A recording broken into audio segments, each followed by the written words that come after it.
Good morning, Chairman Mendelson, Chairman Grasso. My name is Scott Goldstein, founder and executive director of the DC teacher advocacy organization EmpowerEd. Thank you for inviting us to testify on the critical issue of teacher retention and for hosting this forum today. There is no debate in the research. Teacher turnover harms student achievement, school climate, and student relationships that are key to their long-term success. It's extremely costly, and it's a significant setback to schools undergoing improvement efforts. In fact, research has demonstrated that the difference between urban schools that are able to sustain success over time compared with urban schools that see uneven growth over time is whether the school has achieved staff stability and focused explicitly on adult culture. DC's teacher turnover rate is indisputably higher than comparable districts, and that means it's a problem we must address. Instead of focusing on whether the problem exists, we should focus on well-researched solutions for improvement. First, I want to start by talking a bit about what we hear about teacher turnover versus what we know, followed by our proposed solutions. First, the basics. Based on a report commissioned by the Office of the State Superintendent of Education and the New Teachers Project, 30% of teachers left their school from 2017-18 to 18-19. And I would say we want to focus on school-level turnover because that is what affects our students and their relationships. The State Board of Education, meanwhile, found that 26% of teachers departed the charter sector from school year 2017 to 2018 to 2018-2019, while just 21% left DC public schools. New data released by DCPS, however, shows their turnover rate increasing again from 18-19 to 19-20 to 24% leaving their schools. What these numbers show is consistent with the State Board's findings that over the past 5 years, teacher turnover averages about 25% annually in both sectors, though in recent years, charter sector turnover has been higher, while DCPS turnover decreases. These numbers compare to a typical urban district turnover rate of 16 to 19%. According to the State Board report, as a system, DCPS loses about 70% of its teachers in 5 years, compared to 45% average as 16 urban districts reported in a recent study. We've heard for years that teacher turnover is not a problem because we retain those educators we have rated as effective.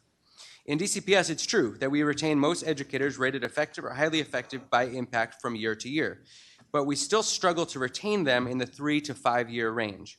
In fact, this year's State Board of Education report shows we have lost 1,985 effective and highly effective teachers in the last 6 years. We also know that thanks to the new OSSI report on the teacher workforce, that retention of even effective and highly effective teachers in the charter sector is only around 60% annually.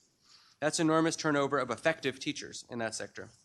The level of turnover is simply unacceptable.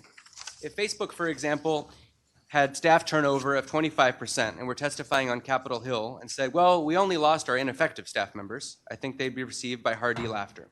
That's because in other sectors, as the chairman mentioned in his opening, 10 to 15%, it's called the Welsh rule, 10 to 15% is deemed detrimental to growth in most sectors. And that's true in education as well. Second, we've heard that DC loses as many teachers as we do because we're a transient city. That too is false. When compared to all medium and large-sized cities, DC is not in the top 10 nationwide for transients and is less transient than New York, Chicago, and San Francisco, who have lower teacher turnover rates. Third, we hear that we're beating the average for teachers of color, and that is absolutely true, and it's critical. But in recent years, DC has also experienced the largest drop among black teachers and the largest increase in white teachers of any U.S. city.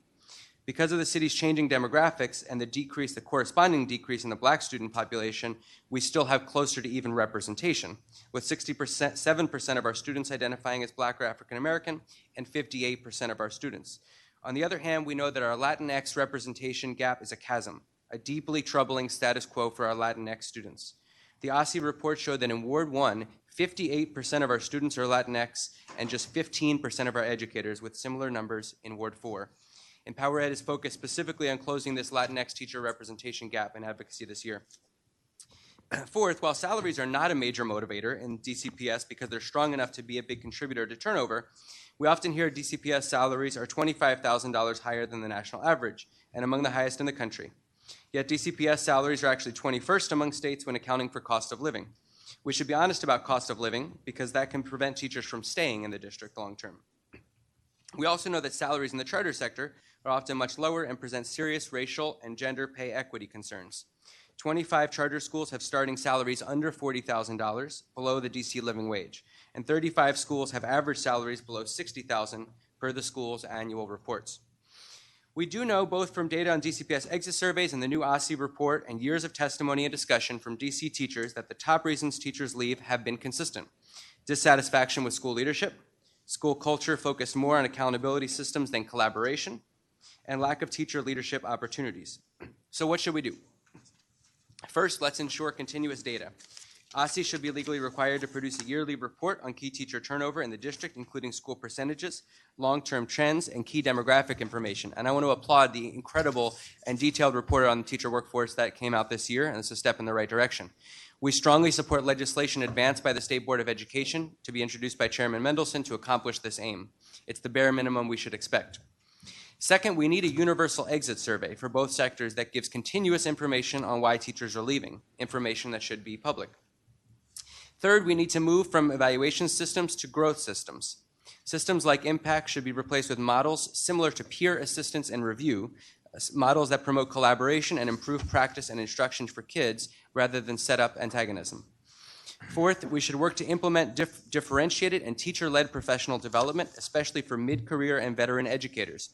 EmpowerEd's teacher-led action group on teacher retention has just laid out a detailed roadmap for making changes to professional development in the district that will better retain our educators.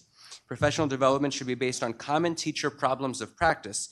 Teachers need more time to observe their peers in action, to explore PD of interest to them with the funding from the school or district. And I'll emphasize again, teachers, the thing we hear most common is they want time to observe other teachers they view as experts. Fifth, we must increase authentic teacher leadership roles at schools that retain veteran educators by allowing them to take advantage of their expertise to help the school community, not only as instructional leaders.